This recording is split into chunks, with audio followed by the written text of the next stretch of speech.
things my father used to say. You see, my father used to say, my children are my wealth. He was born poor, alone, with no hope. But God gave him 5 children. That's all he ever wanted. You see, my father packed his bags, came to Lagos on a bus. He served through ups and downs, served in lonely circumstances, and he died of poor health. But he made sure he left a foundation of wealth. My father left this world with not just 1, not just 2, not just 3. But he left this world with 5 graduates. 5 graduates, and that was his joy. You see, today I received a very good news about our 5 million naira theatre project. And all I could think of and remember was, my children are my wealth. See, as I scanned through the documents, tears almost well up in my eyes. As I can remember my father going through Shomolu with shoulders raised high, telling all those who needed to listen, my son is in Army Command Secondary School. My son is in the University of Ibadan. When people asked him what he studied, or rather what I studied, my father would frown. So my father wanted me to study medicine. But then I got F9 in every subject that had calculation. So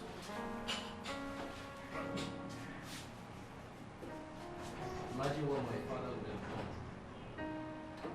Seeing our massive 500-seater halls and joining the 200-seater rehearsal theater hall smack at the heart of Lagos.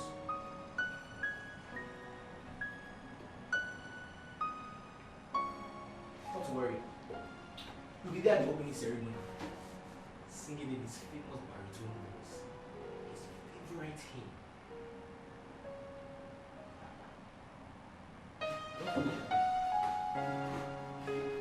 The young boy walked into our regional office unnoticed.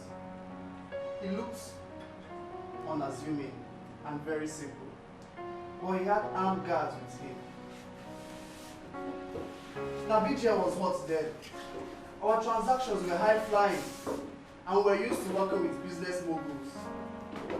But this boy did not fit this mold. In fact, everybody just walked past him like he was a food vendor or something. But something about him caught my attention.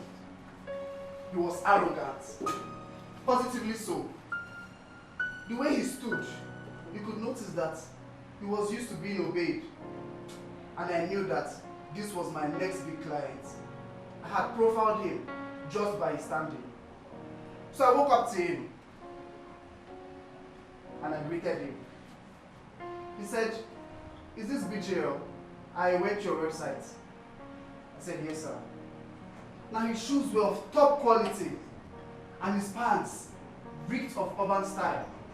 He was stylish, but in an avant-garde way. "I want to buy May and Baker," he said. May and Baker?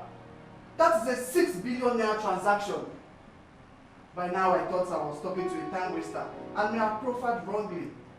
But he said, "I know. I want to go into pharmaceuticals because I've seen what Alabuku is doing in the market." His confidence kept me on my seat. He was bold and arrogant. So he said, "Edgar, do this for me and let's make money together." And I told him, "Open an account." He said, "I will give you 100 million naira. Wow! Meet me in Benin next week." The following week I met him in Benin and he cut me a check of 100 million. This started a long relationship that saw me losing the 100 million.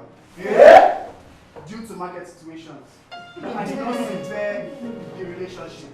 One day he called me up and said, "Edgar, I want to buy 10% of any Nigerian bank.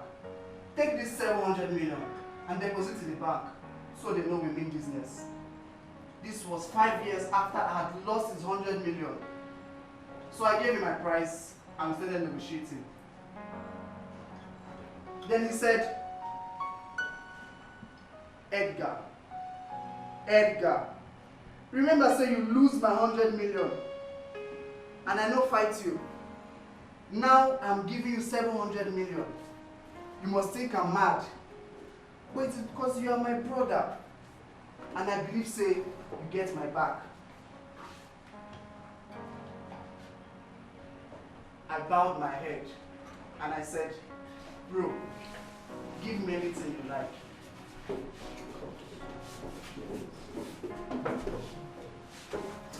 So you see how profiling, value creation, and bonding helped this relationship. That boy was Chidi Ajayi, the multi-billionaire promoter of one of the fastest growing transport firm in West Africa. God is good mottos. Can you imagine? I am so angry right now. So, here was I this evening, looking at my very beautiful and elegant daughter, Chantel. She looked so beautiful and I had to pray for her. So I hugged her and I said, Chantel, may God give you a very good husband like your father. And her mama say, God forbid. Why should God forbid a husband like me? What should I do?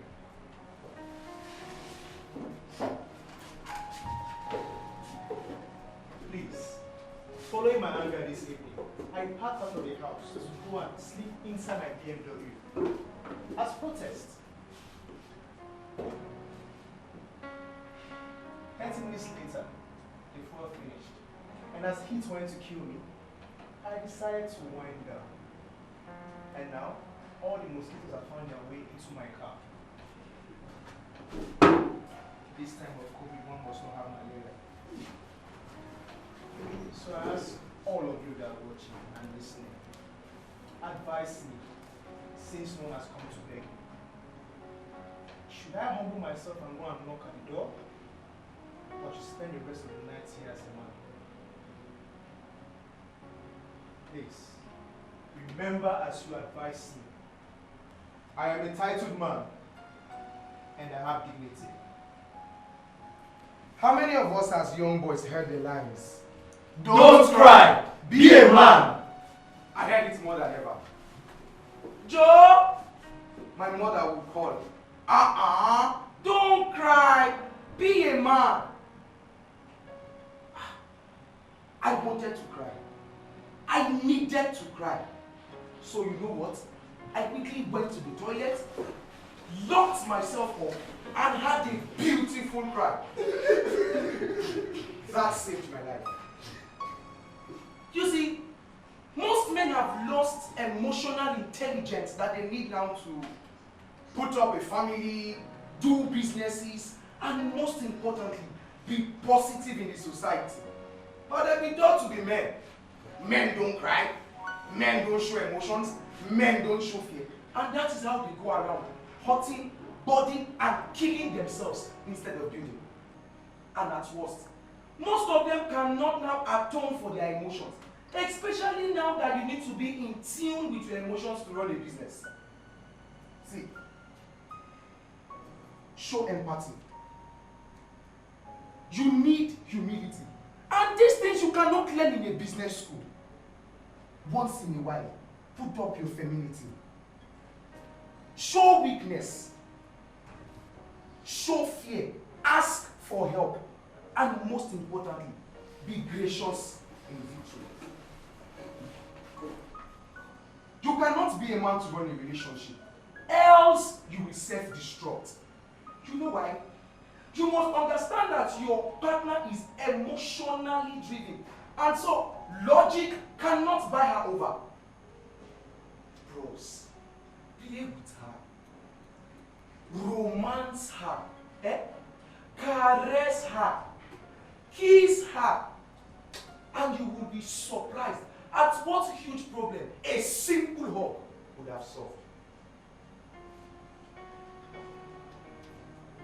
I got a 5 million naira sponsorship last week. And when I got the message on phone, I broke down with tears. And he said, "Ah, Edgar, you are so weird." Well, your tears touched me. Tell me when you'll be taking the show to the streets. I will give you more.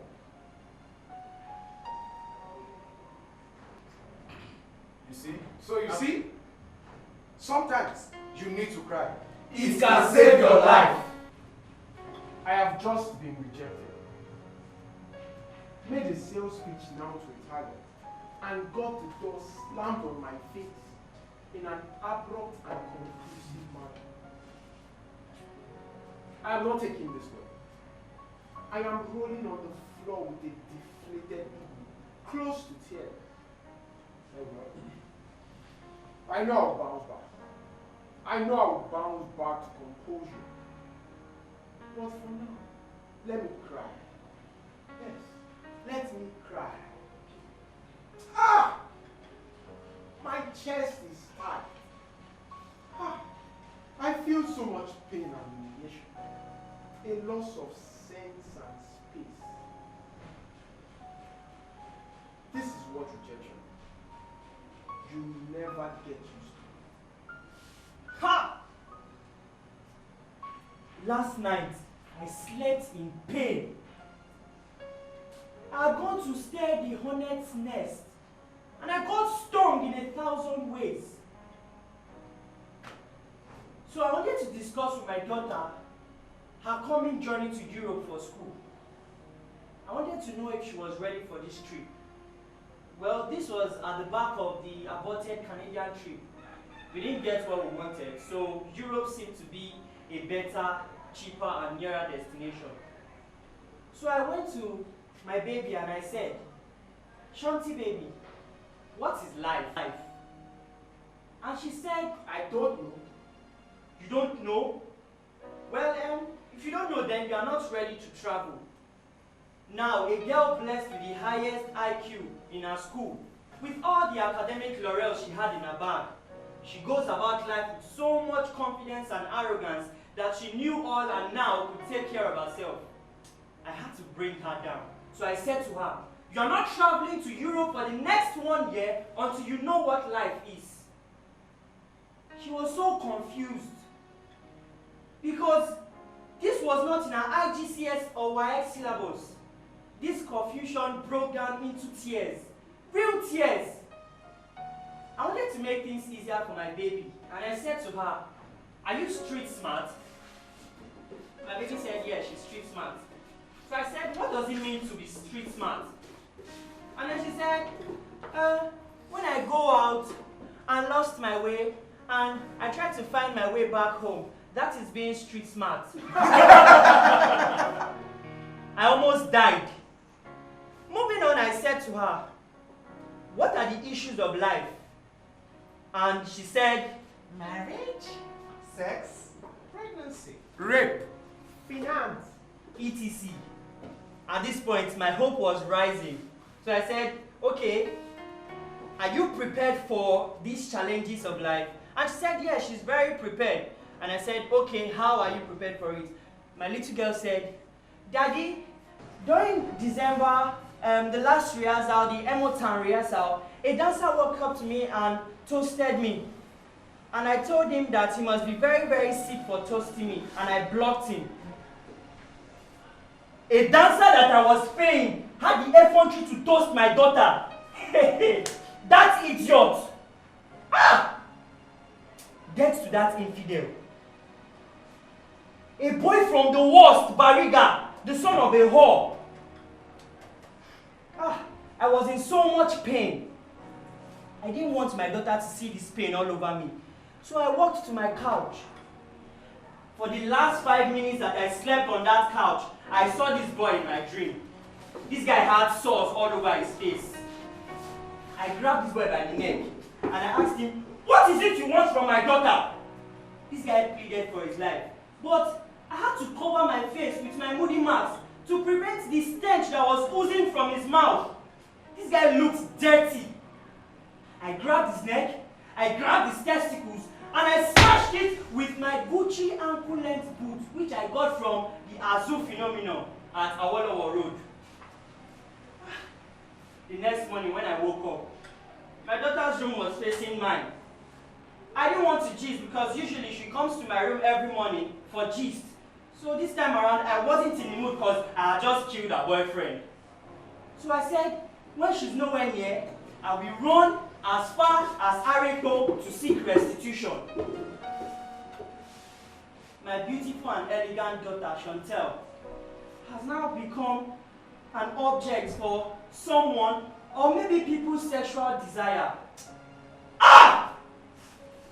I will be meeting with the National Association of Theatre Practitioners to help me fish out that dancer who, instead of facing his job, came and started toasting my daughter. And in fact, during my meeting with their president, Mr. Makinde, I have stated my immense displeasure at this ugly incident. And in fact, I have sought his assistance in helping me fish out that rascal who has decided not to face his job. In fact, I will be involving the NDLEA in this matter. Yes, of course, yes. That's by the way. I've also spoken with my friends at the Payport to allow my Chantel have a whole day of shopping at their Lekki outlet. And they need to raise the bar high so that all these useless boys will not be having hope. Is now very essential. In fact, let me thank those of you that have sent goodwill messages. And at this my moment of glory, I want you to know that in fact, God will be with you in your own time. As for all those saying karma, una the grace. I walked in and saw her. She was not ravaging beautiful, but was passable. From the way she smiled and looked into my eyes, I knew she liked me. You see, as a sales representative, I have come to realize that receptionists are very, very strategic if you must break it. And so she was my target as much as her boss, the billionaire promoter of the Andron homes. I wanted him to support my play. And so he told me to come over that hot afternoon. So I looked for his number and the meeting was set. While at the reception, I discovered that he used Nollywood actors for his campaign, leveraging on their popularity to hit the market. And so I searched for his numbers and the meeting was set. While in the reception, I discovered she was staring at me. But I was not comfortable. The meeting had dragged for long and it wasn't looking like Baba was going to see me. I was sad because I had come from Ikoyi to Ogba for the meeting. As I stood up and was about to leave, she asked if there was anything she could do for me. You see, in sales, we usually look down at receptionists at our own peril. But there was something about her. She had this authority. So I turned and smiled and said, yes. I told her how the name of her boss had been mentioned in almost all the meetings in Abeokuta, and that it would look one kind if I leave empty-handed. She said, drop your card and the package you came with. I gave her my card and a copy of the Aremu coffee table book and left. Since then, I've been calling the big man. He has refused to pick. I've been calling him since January, which is why I went to the office. I've also been sending him WhatsApp messages, which I know he has been reading and wouldn't reply. 2 weeks ago, she called me and said, Oga wanted me to come to the office and that she has spoken to him. I quickly rushed to the office. And as usual, he wasn't there. She called him and he told us to come back to the media house. I got there, met him, did my thing, and left.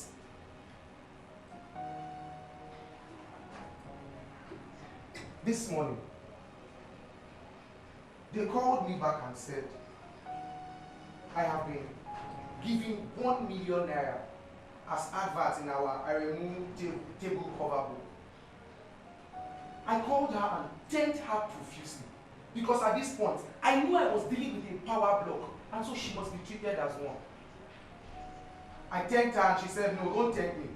Call Oga. I said he wouldn't pick my call. She said, call him. I called him and he picked and said, hello, Edgar.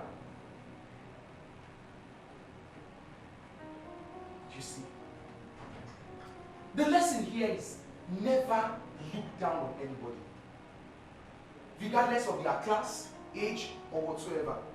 You see how I would have originally just walked past that girl who later became my saving grace.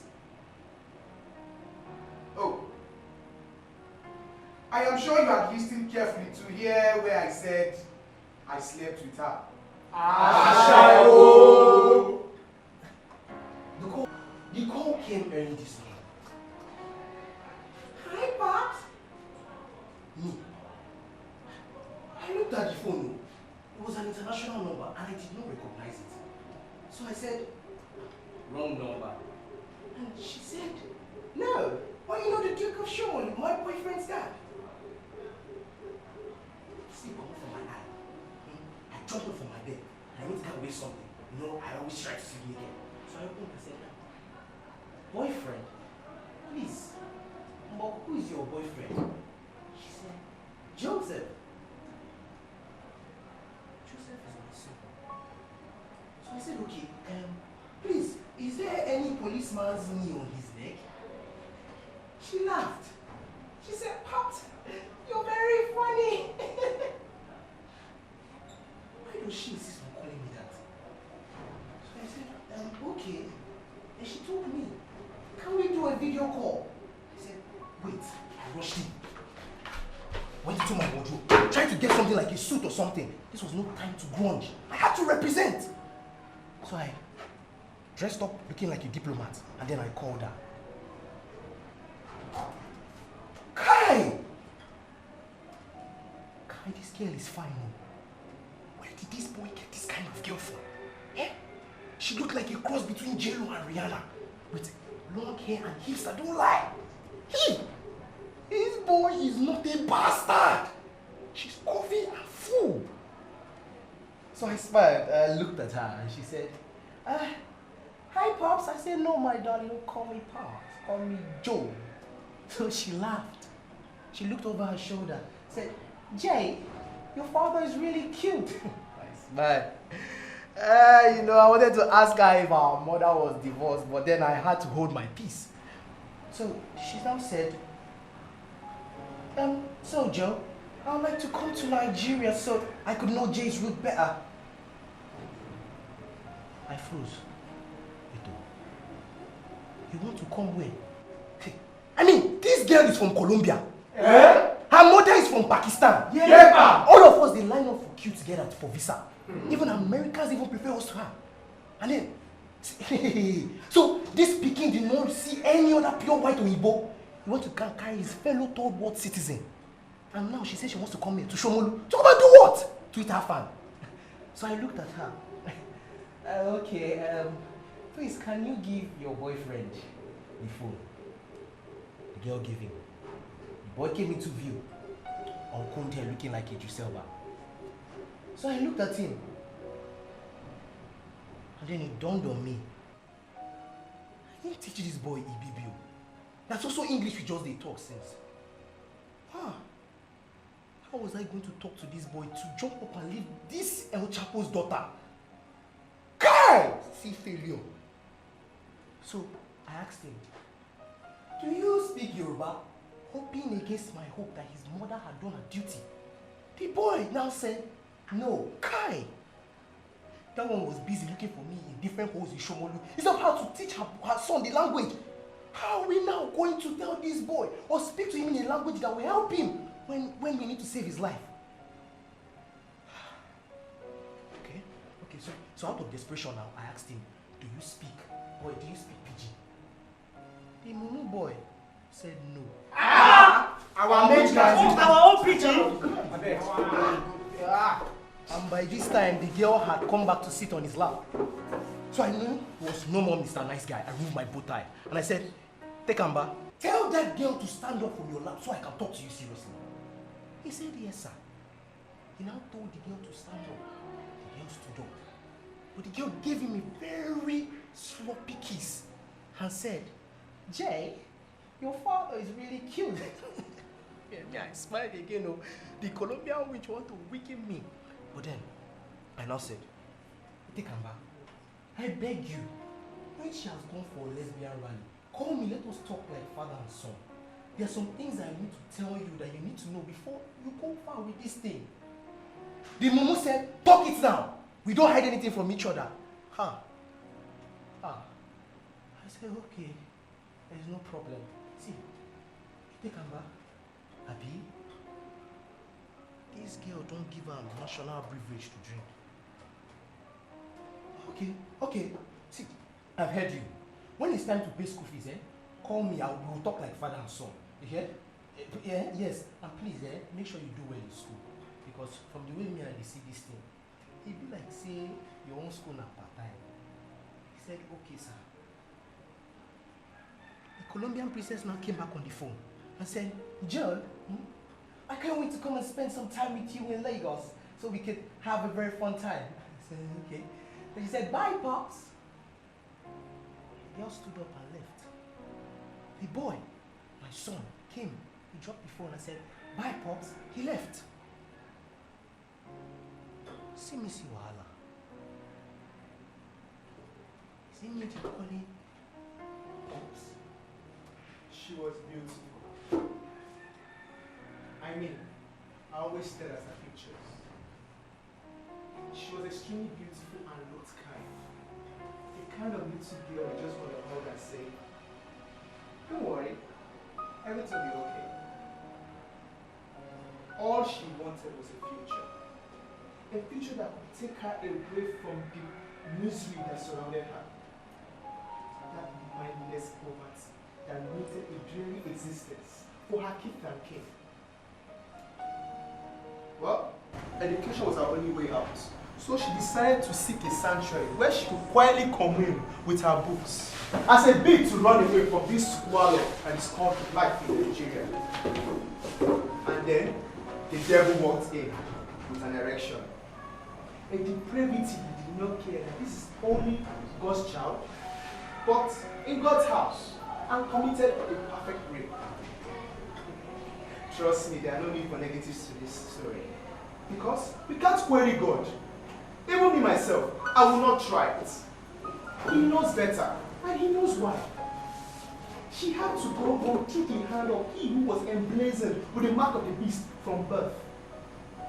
He came out from the diseased womb through a birth canal, which was tainted with rust and brimming from rashes of ignominy.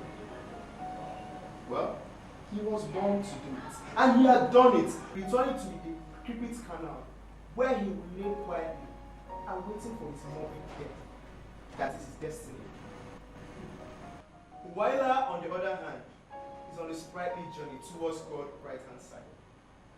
She must have clasped her hand in full supplication, thanking Jehovah that this happened in his house, assuring her all her little sins have been forgiven, giving her a safe birth into heaven. Well, where I will join her when my time comes. I will not join this heretic and mundane call for the arrest of this bastard.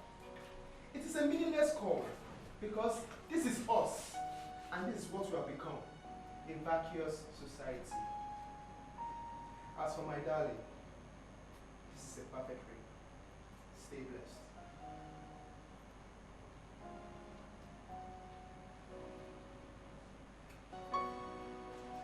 went to do a quick transaction in the bank. And as I was driving back, this dirty yellow fever jumps into the front of my car, arms akimbo, and puts his dirty hands on my bonnet. He said I had jumped the traffic light. I looked up at the light. It was long dead. In fact, I don't think this light had worked since when Herbert Macaulay was running around this vicinity, playing as a child.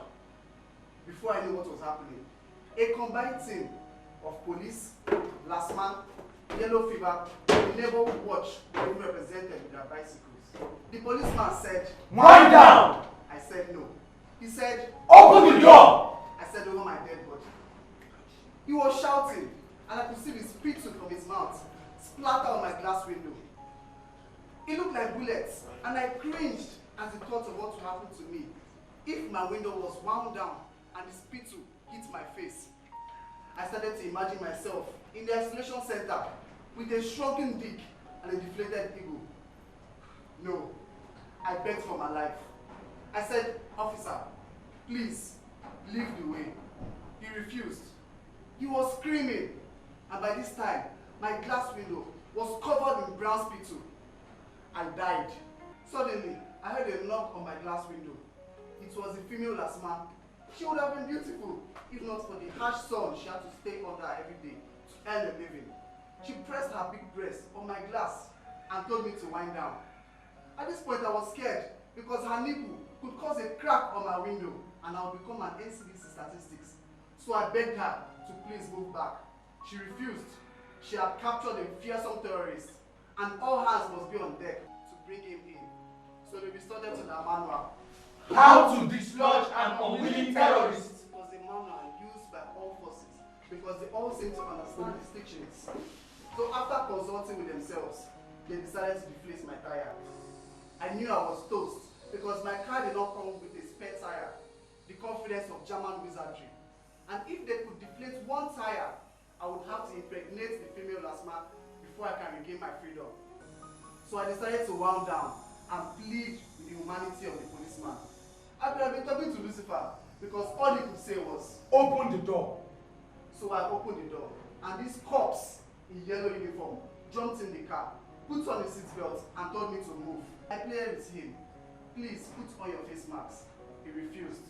I told him, I would give you 5,000 naira to put on your face mask and another 5,000 naira not to say a word in the car. He agreed. So I said, I would give you 10,000 naira, making it 20,000 for you and your companions if you can just allow the car to go. He agreed. Then I said, nod your head if you understand.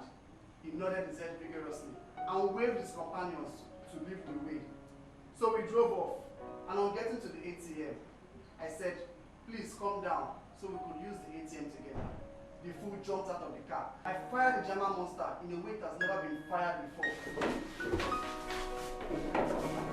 I'm home now, gargling with TCP, mixing Isaiah and Dettol together in warm water to have my bath. I'm also drinking lemon and ginger to save my life. Now I'm online, looking for where to buy PPE. I cannot die yet because I must be a billionaire by December.